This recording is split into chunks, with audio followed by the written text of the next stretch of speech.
Welcome everyone in today's next session, and next session is about components of lesson plan. And for this we have as a resource person Mr. Neeraj Kumar Pankaj. So he came in between us with the topic of components of lesson plan. As we know that it's our daily need that whenever we are entering the class, we know that we have to plan our lessons, what we are going to teach today, how we are going to teach today, how we are going to manage that time. So that all the things today he is going to discuss with us. So I request everyone to listen in carefully and try to improve your lesson plan, whatever you are preparing. So I request Mr. Neeraj Kumar Pankaj to start this session. Sir, please. Thank you. Good morning, everyone.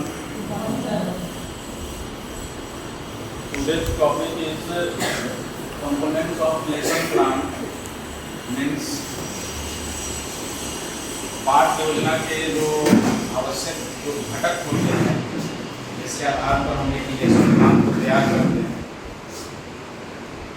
इस topic के बारे में मैं आपसे कुछ discuss करूँगा।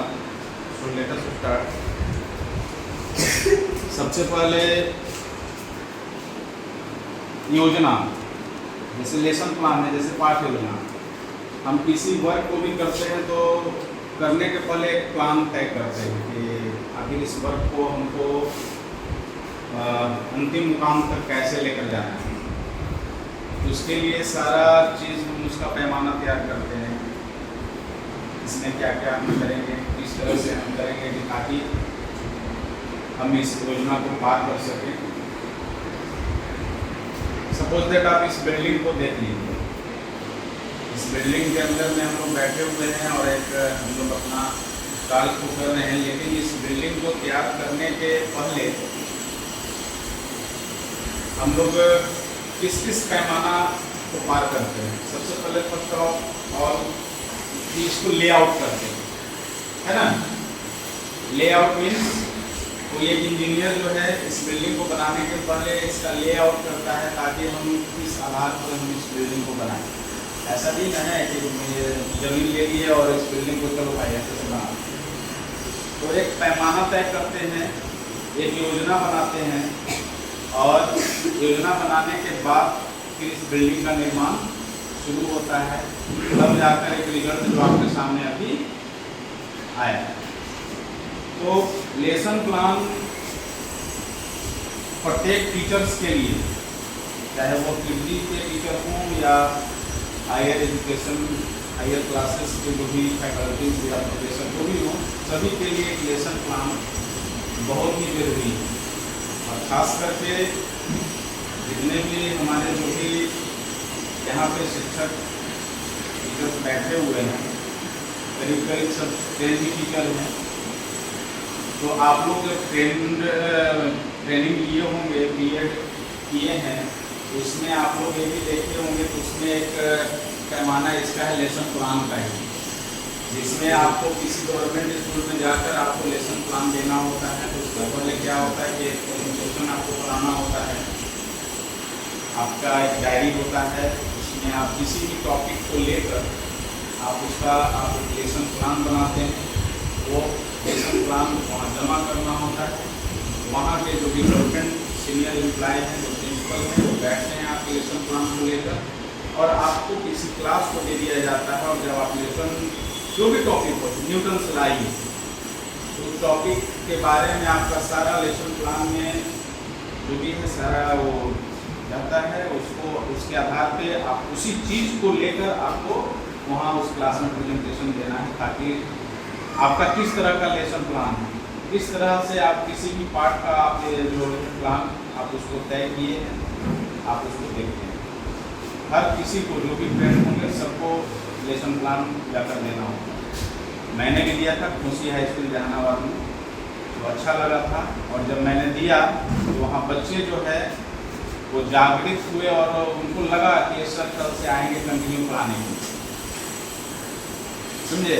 क्योंकि government employ जो भी वहाँ होते हैं वो किस तरह से क्लास लेते हैं आप लोगों को पता ही है।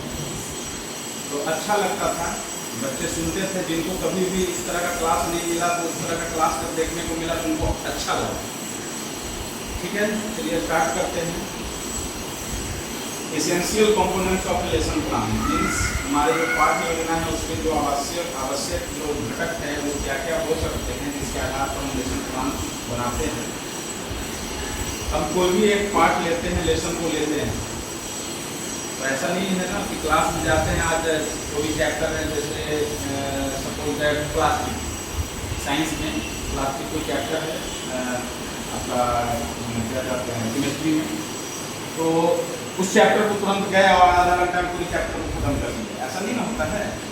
उसको हम क्या करते हैं, छोटे छोटे यूनिट्स में डिवाइड करते हैं, प्लान करते हैं कि आज हमको इतना टॉपिक है, इतना आज हमको लेकर चलना है।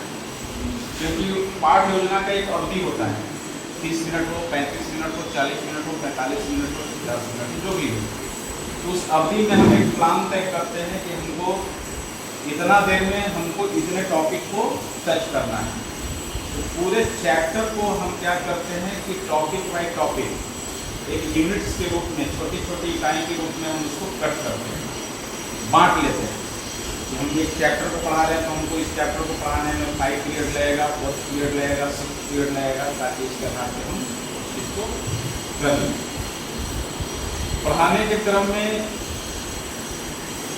उसका उस वस्तु से रिलेटेड, चैप्टर से रिलेटेड एक रूपरेखा हम तैयार करते हैं, और उस जो रूपरेखा जो हम तैयार करते हैं वही आपका लेसन प्लान कहलाता है। पाठ योजना की आवश्यकता, नीड्स ऑफ पाठ योजना, सॉरी लेसन प्लान, आखिर आवश्यकता क्यों पड़ी किसी भी पाठ लेसन प्लान की हमें आवश्यकता क्यों पड़ी। इसमें बहुत सारी चीज़ें आपको बताएंगे। जब हम पाठ योजना, जब लेसन प्लान बनाते हैं ना, तो आप एक चीज़ को देखते होंगे कि कोई भी चीज़ को हम रटते हैं, बोलते हैं, है ना, उससे ज़्यादा कहीं गेन करते हैं उस चीज़ को लिख कर, है ना। लिखने से क्या होता है कि अंकल जी हमारे अंदर जो भी अनुभूति है, जितना हमारे पास एक्सपीरियंस, ये अस्तर को दे दीजिएगा, हमारे पास नॉलेज है, तो कहीं और ज़्यादा निकल के आता है। और जो पूर्व ज्ञान भी मेरे पास अंदर खड़ा पड़ा है, उस चीज़ को भी हम उसके अंदर समावेश करें। तो प्रत्येक शिक्षक के लिए पाठ योजना उतना ही आवश्यक है जितना अभी मैंने बताया कि एक इंजीनियर के लिए इस मकान का ब्लूप्रिंट तैयार करना, लेआउट करना, उतना ही उसके लिए भी आवश्यक है, तभी हम किसी भी लेसन प्लान को सक्सेस करना। लेसन प्लान में विशिष्ट उद्देश्य लेखन कक्षा शिक्षण को दिशा प्रदान करता है। मीन्स लेसन प्लान में विशिष्ट उद्देश्य लेखन कक्षा शिक्षण को दिशा प्रदान करता है। हम कोई भी लेसन प्लान बनाते हैं, कोई चैप्टर लेते हैं तो उसका एक ऑब्जेक्टिव होता है ना, है ना, ऑब्जेक्टिव होता है। तो उस ऑब्जेक्टिव को हम लोग देखते हैं और उसके बारे में भी हम उसको लिखते हैं उस लेसन प्लान में, उस पर डिस्कस करते हैं। यह कक्षा कंट्रोल तथा प्रेरणा में व्यक्तिगत विभिन्नता के आधार पर शिक्षण प्रक्रिया के नियोजन में सहायता प्रदान करती है। अगर आपके पास सही रूप से आप लेसन प्लान आपके पास है, पाठ पढ़ाने की योजना है, तो कभी भी आपका क्लास डिस्टर्ब नहीं होगा। क्लास तभी डिस्टर्ब होता है जब आप योजना आपके पास नहीं। कोई भी टॉपिक आप गए, आप शुरू किए, पता चल रहा है कि आप उस टॉपिक को पढ़ा रहे हैं, कंफ्यूज हो रहा है, तो उस चीज़ में क्या होता है कि कभी कभी हम कुछ गलत भी कर बैठते हैं, है ना। बच्चा आंसर जान रहा है, लेकिन हम अगर उस चैप्टर को, लेसन प्लान को हम अगर पढ़ कर नहीं आए हैं, उस चैप्टर को पढ़ कर नहीं आए हैं, तो उस चैप्टर के बारे में हम कक्षा में विस्तृत जानकारी बच्चों के बीच में नहीं दे पाते, जिसके कारण क्या होता है कि बच्चे में तरह तरह की भावना, है ना, उत्पन्न होती है, क्लास में डिस्टर्ब होता है। तो उसके लिए आवश्यक जरूरी है कि हम अपने पाठ योजना को सही और सही तरीके से, इससे बालकों को पूरा ज्ञान होता है, जिस पर आने वाले जो शिक्षण का जो आधार होता है जिससे छात्र नवीन ज्ञान का प्राप्त करते हैं, नवीन ज्ञान की प्राप्ति करते हैं। होता क्या है कि उस चैप्टर के बारे में बच्चे भी जान रहे हैं, रीडिंग करके आए हैं, बच्चे जान रहे हैं। हम लोग बच्चे को पढ़ने के लिए बोलते हैं, क्यों? कल जो पढ़ना है उसको रीडिंग करके आना, रीड करके आना, ताकि आने वाला जो क्लास है, पीरियड है, उस पीरियड में जब हम उस चैप्टर को पढ़ाएं तो जब हम इस पर डिस्कस करेंगे ना तो आपको समझने में ज़्यादा परेशानी नहीं होगी। उससे क्या होता है कि हम कुछ मेरे पास जो एक्स्ट्रा नॉलेज है उस नॉलेज को भी हम उस बच्चों में दे पाते हैं। ठीक है, अगर हम पढ़ के आएंगे तो कुछ हम एक्स्ट्रा देंगे, अगर हम नहीं पढ़ के आएंगे तो होगा क्या कि जो बुक्स रीडिंग है उस रीडिंग के आधार पर हम उसको समझाएंगे, बस समझाएंगे। किसी पाठ्य वस्तु किसी भी लेसन को दैनिक शिक्षक सफलता या प्रभावी प्रदान करने हेतु लेसन प्लान सहायक है। किसी भी लेसन को हमको पढ़ा रहे हैं तो उसको पढ़ाने के पहले हमारा लेसन प्लान बहुत ही जरूरी है। यह टीचर्स के लिए जो है पथ प्रदर्शक या एक ट्रेंड के रूप में कार्य करता है, आपको आगे का रास्ता दिखाता है कि आप किस वे में जा रहे हैं, इस टॉपिक को कहाँ आप लेकर जा रहे हैं। लेसन प्लान शिक्षक को आवश्यकता अनुसार समय विभाजन और प्रयोग के लिए अवसर देती है। आप लेसन प्लान बनाते हैं तो आप उसको, हमने अभी शुरू में बताया कि उस टॉपिक को, उस चैप्टर को हमने क्या करते हैं, छोटे छोटे यूनिट्स में डिवाइड कर लेते हैं और उस लेसन प्लान को बनाते हैं ताकि उन्हें उस लेसन को पढ़ाने में इतने पीरियड के अंदर में हम उस चैप्टर के इतने टॉपिक को हम डिस्कस कर सकते हैं। लेसन प्लान के माध्यम से शिक्षा में शिक्षण ज्ञान तथा सहायक सामग्री की पूर्ण जानकारी बताया कि लेसन प्लान जो भी उसको बनाते हैं तो जो भी करते हैं उनको बनाने में साथ साथ टॉपिक को पढ़ाने में किस सामग्री की जरूरत है, टॉपिक के बारे में डिस्कस कर रहे हैं, हमें किस सामग्री की जरूरत पड़ेगी, प्लान को बता सकता है,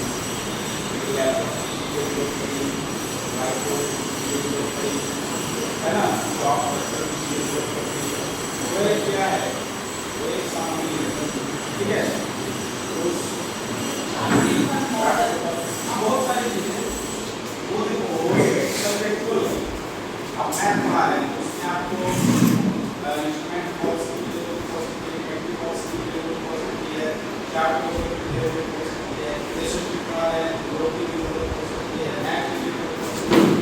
तो ये सारा जो है सामग्री है जिसके आधार पर हम उस लेसन प्लान में जो आगे का जो ये बताएंगे किस तरह से इसको लेकर चलना है, कैसे कैसे हम पूर्ण करते हैं, तो उसकी जरूरत पड़ती है सहायक सामग्री की, जिसके आधार पर हम लेसन प्लान को देख रहे हैं।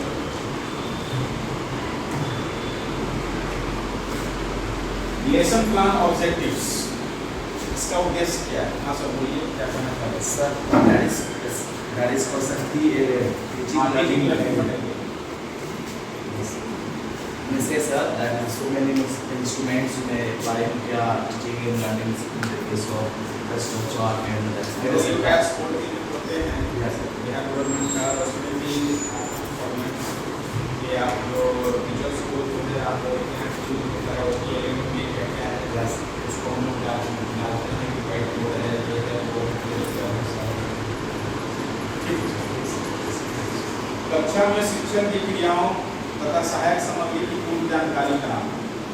पाठ्य उत्कीर्णन का क्या उद्देश्य है? तो कक्षा में शिक्षण की क्रियाओं तथा सहायक सामग्री की पूर्ण जानकारी कराना, इसके बारे में हम बच्चों को जानकारी देते हैं। निर्धारित पाठ्य वस्तु के सभी तत्वों का एक्सप्लेन करना, जो भी लेसन है उस लेसन के अंदर में जो भी एलिमेंट्स हैं, जो भी पॉइंट्स हैं, उसके बारे में हम क्या करते हैं कि वन बाय वन एक्सप्लेन करते हैं। प्रेजेंटेशन के क्रम तथा पाठ्य वस्तु के रूप में निश्चितता की जानकारी कराना। जब भी हम टॉपिक का प्रेजेंटेशन दे रहे हैं अपनी क्लास में, तो उस चैप्टर से रिलेटेड, पाठ्य वस्तु से रिलेटेड बच्चों को उपयुक्त जानकारी, सही जानकारी उपलब्ध कराएं। कक्षा में शिक्षण के समय शिक्षक को यादाश्त भूलने की संभावना को कम करता है। ये सबसे बड़ा है। कभी कभी ऐसा होता है कि लंबा चौड़ा वर्ड नहीं है, लेसन प्लान में नहीं पढ़ कर नहीं आया है, रेड कर कर नहीं आया है, होता है क्या कि क्लास में जब हम पढ़ा रहे होते हैं वहाँ पे उस वर्ड मीनिंग को हम लोग क्या करते हैं, बच्चों से छिपा कर या किसी दूसरे रूप से, है ना, उसको सर्च करते हैं कि आखिर इसका वर्ड मीनिंग क्या हुआ। क्योंकि आपका जो माइक मिलर का बुक है तो कुछ वर्ड मीनिंग ऐसा आपको मिलेगा तो आउट ऑफ डिक्शनरी है, डिक्शनरी में उसका जो अर्थ है और आपका जो सेंटेंस है उसके साथ वो मिसमैच करेगा, मतलब सही अर्थ नहीं निकल पाता है। तो अगर हम लोग लेसन प्लान को देखते हैं, हम लोग पढ़ के आएंगे तो हमें उस समय परेशानी का सामना करना नहीं पड़ेगा। और उस चीज़ को जो हमने बताया कि जो शिक्षक को कक्षा में उस समय जो भूल जाते हैं, ये इसकी संभावना बहुत कम है। स्ट्रक्चर ऑफ लेसन प्लान, उसके क्या क्या स्ट्रक्चर हैं। तो लेसन प्लान बनाते वक्त शिक्षक को इन सारे स्ट्रक्चर के ऊपर विशेष रूप से ध्यान देना पड़ सकता है। फर्स्ट है जनरल इंफॉर्मेशन, मीन्स टॉपिक से रिलेटेड जो उसकी सामान्य सूचना है उसको उनको स्थापित करना है। सेकेंड जनरल पर्पस, टॉपिक का क्या पर्पस है ना। थर्ड है specific objective. Fourth teaching ads, जो अभी आपने बोला ये। फिफ्थ है प्रायर नॉलेज। हम लोग सभी उस चैप्टर को जब हम पढ़ते थे पढ़े हो, लिविंग थिंग ना लिविंग थिंग जो भी चैप्टर है हम लोग आज बच्चों को पढ़ा रहे हैं, वो भी पढ़े। तो प्रायर नॉलेज ज्ञान की कुल ज्ञान हम जो पढ़ रहे हैं, तो हमारे पास पहले का जो ज्ञान है और आज इस चैप्टर को पढ़ रहे हैं, उन दोनों को जब मिलाकर बच्चों को लेंगे तो क्या होगा, बहुत ही प्रेजेंटेशन कॉम्प्रिहेंशन क्लस्टर, ठीक है। टॉपिक हम पढ़ाते हैं, पिछले सेशन में भी हमेशा हम बोलते आ रहे हैं और हम लोग बताते भी आते हैं कि रात जो टॉपिक पढ़ाते हैं, रात के कम से कम टॉपिक क्वेश्चन है जो 1 by 1 हम बताते हैं, ठीक है।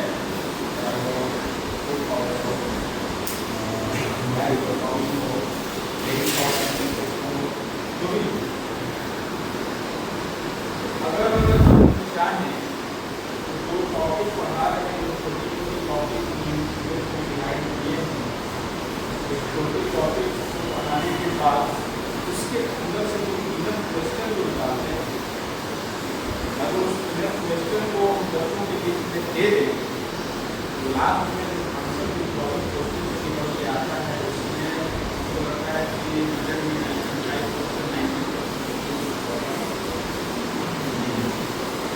क्या कर रहा है, छोटी छोटी चीज़ 10 लाइन का टॉपिक है, इसके अंदर से क्वेश्चन निकालते हैं। फिर अगले जो टॉपिक है इससे सारे जो क्वेश्चन निकल के आएंगे और निकल के जो शॉर्ट में क्या करेगा, तो लास्ट में जो मैथ का प्रॉब्लम और फिजिकल साइंस, वेरी सॉल्व ये सब करने में हमको लगता है कि सबसे आपसे ज़्यादा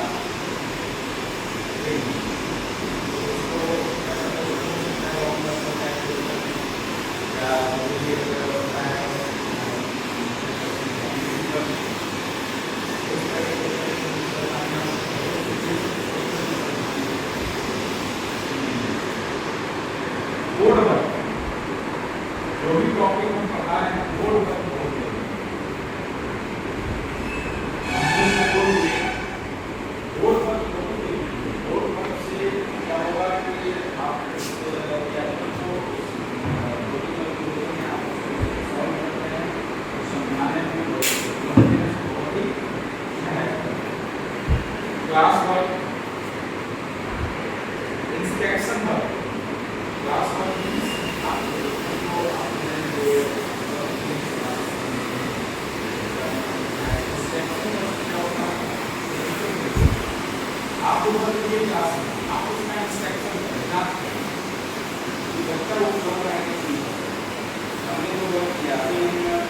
पिछले क्लास में मुझे याद नहीं वो वर्क मटीरियल दिया हुआ था एक जगह में तो सबसे और गेम्स को पता है बिल्कुल ऐसे बैठा हुआ है और जो मैंने करीब 10 से 12 वर्क मटीरियल जैसा आगे का बच्चा सब लिखा हुआ जब पीछे मूव किया तो बच्चा तो डिस्ट्रैक्शन करना बहुत जरूरी है, मूव करना बहुत जरूरी है। टीचर्स को क्लास के बीच में फ्रंट से बैक मूव करके पढ़ाना बहुत जरूरी है। उससे क्या होता है जो बच्चे का और जो आपकी तरफ और मूव करने पे आपको भी जो बच्चा आपको यहाँ से दिख रहा है आपको नीचे जाने से आपको बढ़ाने से क्या होता है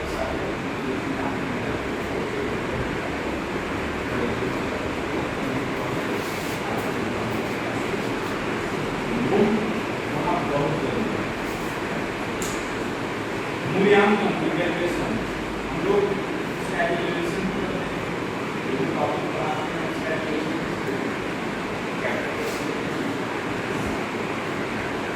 क्वेश्चन दिए रिमेंबर करके आना नहीं तो इसका सुनते हैं तो ये इवैल्यूएशन का काम है। रिवीजन टेस्ट करें हम लोग एग्जाम कैसे पढ़े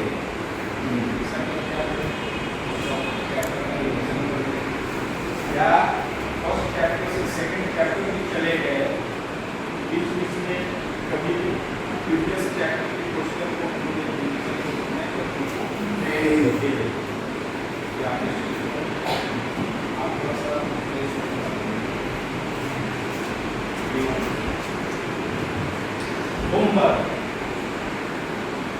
होमवर्क भी बहुत जरूरी है। आपने होमवर्क किया, क्लास में किया, इंस्ट्रक्शन किया, इवैल्यूएशन किया, होमवर्क यानी कि आप कोई टॉपिक का जो टास्क है वो आप बच्चों को देंगे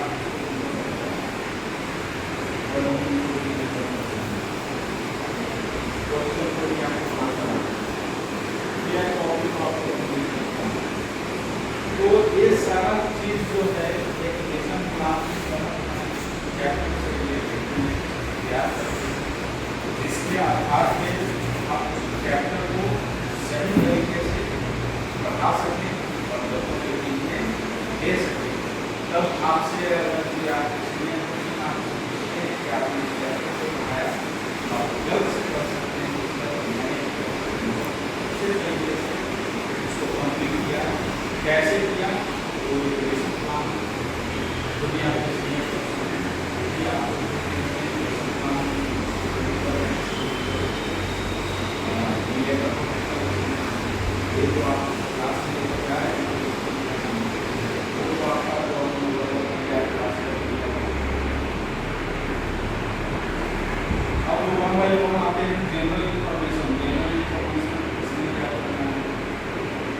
तो इसमें पढ़ाए जाने वाले जो भी चैप्टर हैं जनरल इंफॉर्मेशन में आप इनका जो भी टॉपिक का नेम टॉपिक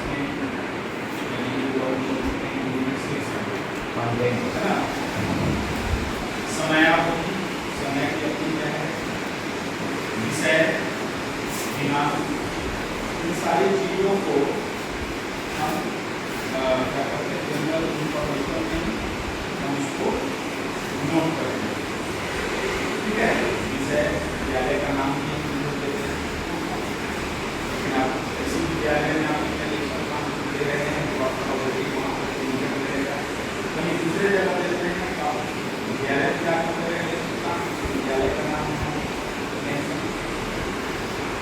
सेकेंड चीज है सामान्य उद्देश्य यानी कि जनरल पर्पस सपोज है आप साइंस पढ़ा रहे हैं यह सामान्य उद्देश्य जो होता है वो अकॉर्डिंग टू सब्जेक्ट के अकॉर्डिंग किया जाता है जैसे आप साइंस पढ़ा रहे हैं तो आप छात्रों के बीच साइंस की प्रति उसका इंटरेस्ट और किस तरह से आप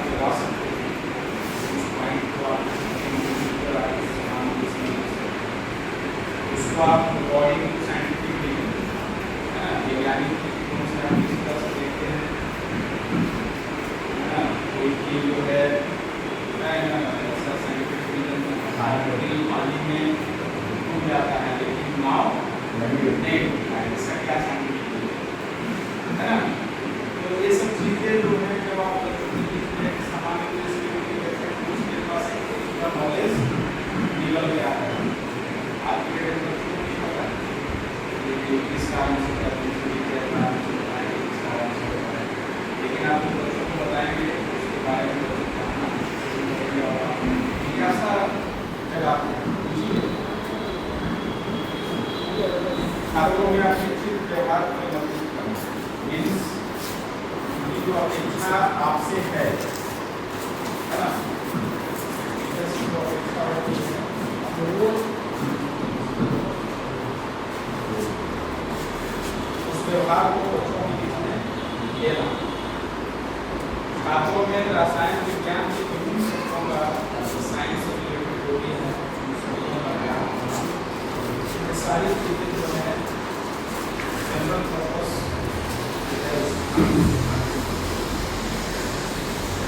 और है स्पेसिफिक ऑब्जेक्टिव यानी विशिष्ट केस। पाठ को जो भी हम पढ़ाते हैं उसमें एक उद्देश्य की प्राप्ति होती है कि हम इस चैप्टर को पढ़ा रहे हैं तो इसका क्या मेन पर्पस है। तो इसके 4 आधार होते हैं, एक है ज्ञानात्मक, बोधात्मक, प्रयोगात्मक और कल्पनात्मक। मीन्स हम इसको मतलब एक नॉलेज के रूप में भी ले सकते हैं, एक प्रैक्टिकल के रूप में भी हम उसको देख सकते हैं। जैसे आप साइंस पढ़ा रहे हैं, साइंस ने भी पहले बताया था कि प्लास्टिक हम पढ़ा रहे हैं, तो क्लास में तो पढ़ाए ही, लेकिन बच्चे को एक प्रयोगात्मक कैसे हम इसको बताएं उसके लिए हम क्या करते हैं, साइंस लैब लेकर जाते हैं। वहाँ पे जब हम यहाँ पे थ्योरेटिकल हम उसको दे दिए और जब प्रैक्टिकल जब हम उसको एकदम प्रत्यक्ष रूप से जब हम उसको दिखाएंगे, बताएंगे प्लास्टिक के बारे में, तो वह क्या होगा, उसका ज्ञान उस टॉपिक के बारे में कहीं और ज़्यादा बेहतर होगा, है ना।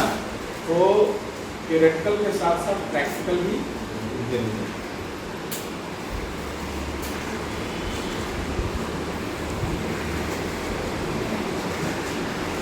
सहायक सामग्री जो अभी PLM सर डिस्कस किए थे, इसमें हम सहायक सामग्री में पढ़ाने के क्रम में बहुत सारी चीज़ों का हम यूज करते हैं। एक सामग्री के रूप में ब्लैक बोर्ड है, चॉक है, मार्कर है, चार्ट है, मॉडल्स है, डस्टर है ना। बहुत सारी चीज़ हम लोग यूज करते हैं किसी भी एक टॉपिक को पढ़ाने के क्रम में। तो ये सहायक सामग्री जो है आपको एक लेसन प्लान बनाने में काफ़ी ज़्यादा सहायता प्रदान करती है। प्रायर नॉलेज, पूर्व ज्ञान। जैसे हम टॉपिक हम बोले कि प्लास्टिक साइंस पढ़ा रहे हैं, प्लास्टिक क्या है, तो ऐसा नहीं है कि बच्चा नहीं जानता है कि प्लास्टिक क्या है। उसके पहले प्लास्टिक के बारे में उसको पूर्व ज्ञान भी है, इसको प्लास्टिक कहते हैं, ये प्लास्टिक है, वो प्लास्टिक है, लेकिन उसको डीपली नॉलेज नहीं है, समझे। तो उस डीपली नॉलेज को सही करने के लिए हम पूर्व ज्ञान, तो पहले का जो हम लोग पढ़े हैं वो नॉलेज, और आज जो हम जिस ट्रेंड होकर आकर आपके बीच आए हैं वो नॉलेज, दोनों नॉलेज को जब हम ये करके देखते हैं तो हम उस प्लास्टिक के बारे में बढ़िया से उस बच्चों को बता सकते हैं। ये लचीला होता है, ये होता है, बहुत सारे कंटेंट।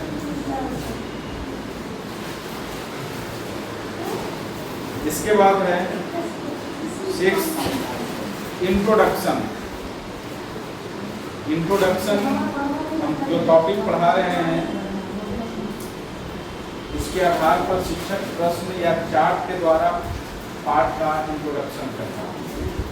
अभी आप कुछ दिन पहले देखे होंगे बच्चे जो हमारे साइंस सिटी में गए थे, आपके बच्चे, वो एक चार्ट पेपर पे अपना सारा जो भी बॉल्स का था सारा वो तैयार किए थे, और उस चार्ट के माध्यम से उस चीज़ को सारा चीज़ एक्सप्लेन करके उसमें दिखाया गया और उसको बताए थे।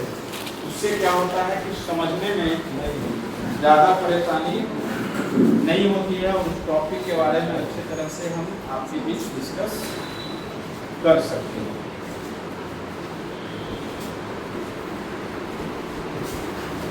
इसका ऑब्जेक्टिव पाठ में जिस उद्देश्य का वर्णन किया गया है उस उद्देश्य को लिखना बहुत जरूरी है। चैप्टर पढ़ा रहे हैं प्लास्टिक, इसका मेन उद्देश्य क्या है? प्लास्टिक के बारे में विस्तृत जानकारी लेनी, प्लास्टिक है क्या, इसका अपमार्जन किस तरह से होता है,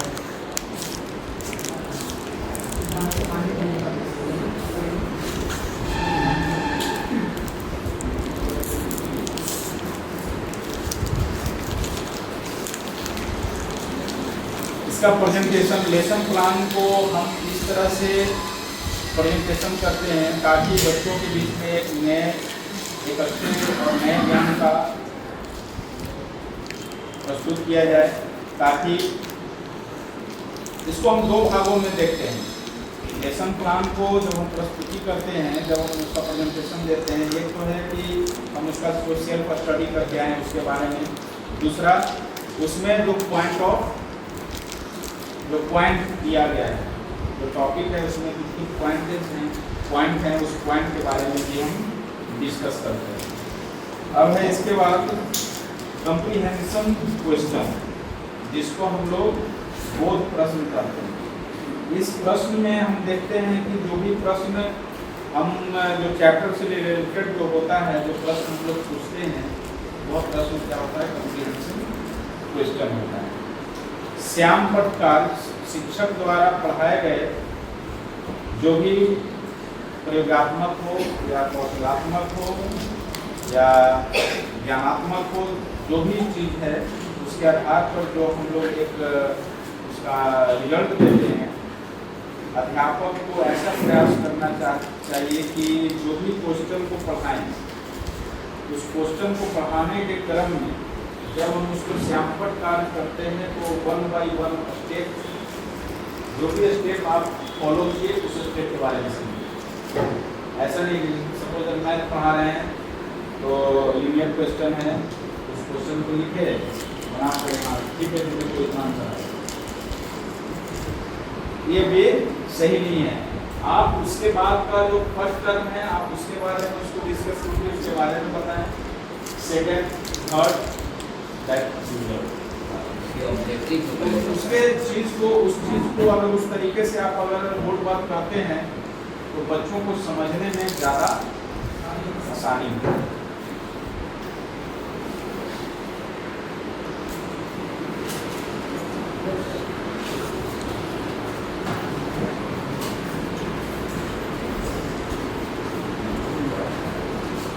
अब कक्षा कार्य है यानी कि क्लास वर्क, छात्रों को पाठ से संबंधित जो भी प्रश्न हम हल करने के लिए देते हैं वो क्लास वर्क में ही देते हैं, ताकि आप उस चीज़ को अपने क्लास वर्क में करें। और उसके बाद हम क्या करते हैं? इंस्पेक्शन करते हैं। हम क्लास वर्क उसको देकर क्या किए? उसका इंस्पेक्शन किए, उसका निरीक्षण किए। इवेल्युएशन, अध्यापक द्वारा पढ़ाए गए पाठ में से ऐसे प्रश्न पूछे या जज किया जाता है जिससे ज्ञात होता है कि जो भी मेरा स्टूडेंट है कहाँ तक इस टॉपिक को समझा, कहाँ तक इस टॉपिक का ज्ञान अपने पास अर्जित किया है। इसके लिए हम उसका एक इवेल्युएशन के रूप में उसको हम टेस्ट के रूप में लें, यूनिट टेस्ट के रूप में लें, मंथली टेस्ट के रूप में लें। हम उसका एक पैमाना तैयार करते हैं जिसके आधार पर बच्चे का हम मूल्यांकन करते हैं। फिर है रिवीजन क्वेश्चन, उस क्वेश्चन को हमको रिवीजन करना है। इससे अध्यापक छात्र को कुछ प्रश्न को जो है वह दोबारा समझाने की भी कोशिश करते हैं। जैसे जो भी चैप्टर होता है, मैथ हो या साइंस हो या जो भी हो, जिससे हम लोग क्वेश्चन से रिलेटेड रिवीजन होता है। जैसे मैथ को ले लेते हैं, जो भी मैथ का क्वेश्चन होता है उससे एग्जाम्पल होते हैं, तो एग्जाम्पल में उस तरह के क्वेश्चन होते हैं। बहुत बच्चे का ये भी मानना होता है कि सर टीचर आते हैं डायरेक्ट चैप्टर को स्टार्ट कर देते, उसके बारे में नहीं बता पाते हैं कि हाँ जैसे प्राइम फैक्टर क्या है ना। आए सीधा फैक्टर करके आते तो ये नाम से हो गया, लेकिन उसको बताएंगे कि टाइम फैक्टर किसे कहते हैं, है ना, इसको डिवीजन मेथड से किस तरह से फैक्टर को किया जा सकता है। तो ये सब सारी चीज़ें जब उसके सामने हम डिस्कस करते हैं तो वह उससे रिलेटेड जब हम क्वेश्चन जो उस चैप्टर में आता है तो बच्चे को बनाने में बहुत ही आसानी हो।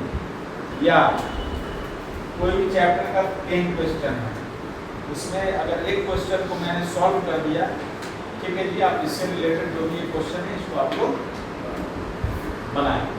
ऐसा नहीं कि 10 का 10 क्वेश्चन को हम सॉल्व करें तो बच्चा कैसे समझ पाए।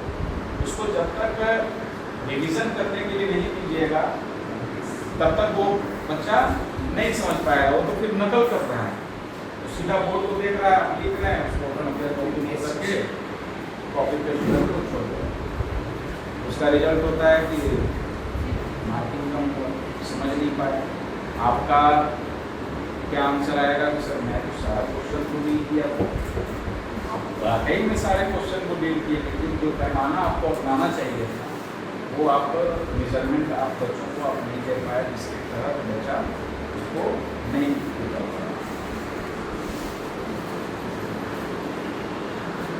इसमें हम एक चीज़ देख रहे हैं क्या कि जैसे सपोज दैट हम सामान्य उद्देश्य बताया जिसमें हम उस साइंस से रिलेटेड जो भी चीज़ें हैं उसको हमको देना, विशिष्ट उद्देश्य, PLM मटेरियल, प्रायर इंफॉर्मेशन या नॉलेज, जो भी इंट्रोडक्शन है उसको हम लोग 2 भागों में देख सकते हैं।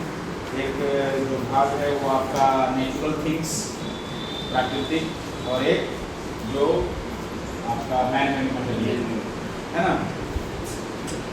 एग्जाम्पल के रूप में मैंने अभी प्लास्टिक के बारे में बताया, तो इसमें जो है कुछ समस्यात्मक भी प्रश्न बच्चों के बीच में होते हैं। जैसे प्लास्टिक के बारे में आप क्या जानते हैं, तो बच्चा आंसर वहाँ पर कुछ नहीं दे पा रहा, तो जानता है कि वो प्लास्टिक है लेकिन उसके बारे में व्याख्या नहीं कर पाता है। उसको व्याख्या करने के लिए हम उसका शिक्षण क्रिया में बहुत सारे चीज़ हैं जो उसके बारे में बताते हैं कि प्लास्टिक जो है विभिन्न केमिकल कंपोनेंट्स का एक मिश्रण है जिसके आधार पर प्लास्टिक का निर्माण होता है, या कठोर होता है, लचीला होता है ना।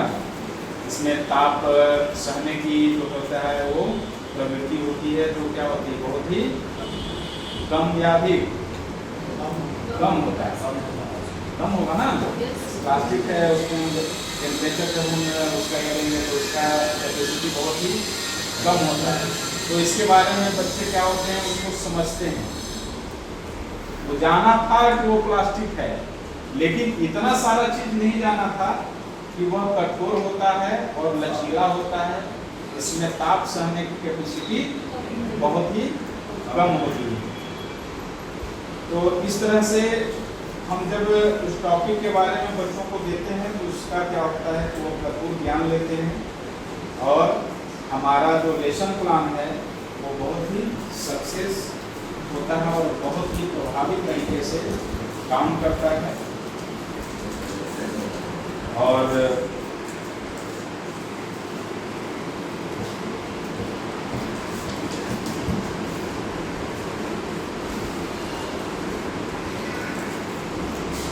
एक चीज़ और है, लेसन प्लान हमको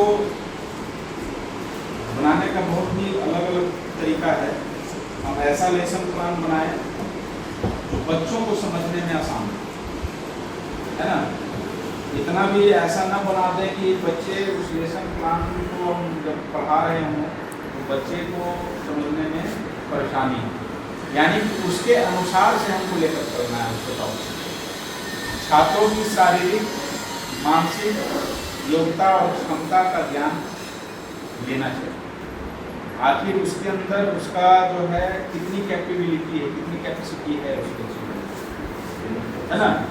क्योंकि आपके यहाँ 50 बच्चे हैं तो 30 स्टूडेंट 25 स्टूडेंट ऐसे होंगे ये उस चीज़ को वो कवर नहीं कर पाते हैं, लेकिन हमको उसको भी लेकर चलना है। तो उसके आधार पे हम उस लेसन प्लान को तय करते हैं उस टॉपिक को पढ़ाने में, ताकि जब हम समझाएं तो बच्चे सारे हमारे अच्छी तरह से समझ जाए। लेसन प्लान बनाने से पहले विषय का टीचर्स को विस्तृत ज्ञान होना भी आवश्यक है, उसका एक्स्ट्रा नॉलेज होना बहुत जरूरी है। अच्छी लेसन प्लान बनाने के लिए शिक्षक को अपने सब्जेक्ट की एक्स्ट्रा नॉलेज के साथ साथ अन्य सभी विषयों का जनरल नॉलेज का ज्ञान होना चाहिए, ठीक है। और यह भी लेसन प्लान में तय होता है। सपोज दैट अभी मेरा टाइमिंग है 10 to 11, हम उस योजना के तहत हम अपने टॉपिक को दे रहे हैं, लेकिन कभी कभी होता है क्या ना कि 11 से 11:10 हो गया, तो टीचर समझते हैं कि नहीं, समय सीमा बहुत ही आपके जीवन में महत्वपूर्ण है। आपको इतने देर में ही आपकी टॉपिक खत्म हो जाना चाहिए, उसका board work, class work, homework, सारा चीज आपको इतना ही देर के अंदर में आपको उस टॉपिक को पढ़ाने के क्रम में सारा चीज एक कर लेना है। बेल लगी, वहाँ से हम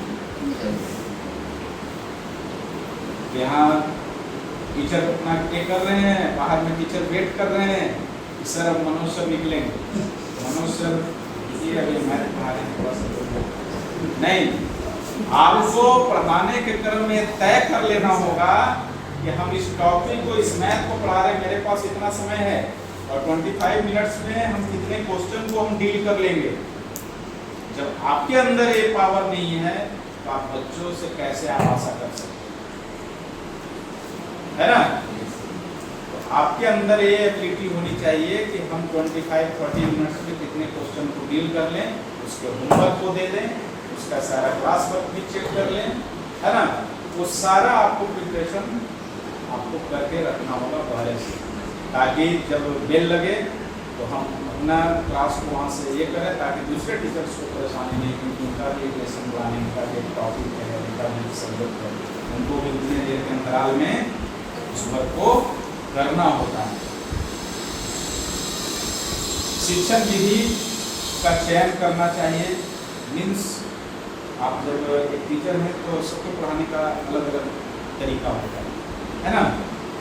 कुछ ऐसे टीचर भी होते हैं जो टॉपिक को पढ़ कर आते हैं और टॉपिक का सारा चीज़ वो पॉइंट अपने माइंड में सेट कर लिए, आए क्लास में और उसको देना चालू कर दिया, ठीक है। बच्चे सोचते हैं कि सर तो बुक से पढ़ा नहीं है, लेकिन उसी से रिलेटेड सारा चीज़।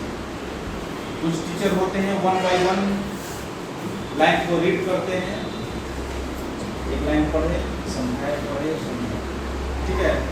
तो सबका समझने का, पढ़ाने का, समझाने का तरीका अलग अलग होता है। ये कोई जरूरी नहीं है कि जिस तरह से दिनकर सर पढ़ा रहे हैं तो हमें लगे कि नहीं दिनकर सर गलत पढ़ा रहे, ये तरीका सही नहीं है। लेकिन हमको भी ये समझना होगा कि वो जो पढ़ा रहे हैं वो किस वे में पढ़ा रहे हैं, है ना। उनका वे ऑफ टीचिंग किस तरह का है, बच्चे समझ पा रहे हैं कि नहीं समझ पा रहे हैं। तो सबका अलग अलग अपना थीम है पढ़ाने का, समझाने का। पाठ के लिए आवश्यक सामग्री का निर्धारण, उनके प्रयोगों को सुनिश्चित कर लेना चाहिए। जब भी हम पढ़ा रहे हों, पढ़ाने के पहले हमें अपने पाठ को बढ़िया तरीके से ये कर लेना चाहिए। तो ये सब सारी चीज़ें जो है आप लोगों को एक इफेक्टिव लेसन प्लान में आपको ये करके देना होता है, और जिसके आधार पे हम अपने क्लास को सुचारू रूप से चला सकते हैं, ठीक है। इसी के साथ आज का टॉपिक हम यहीं पे समाप्त करते हैं।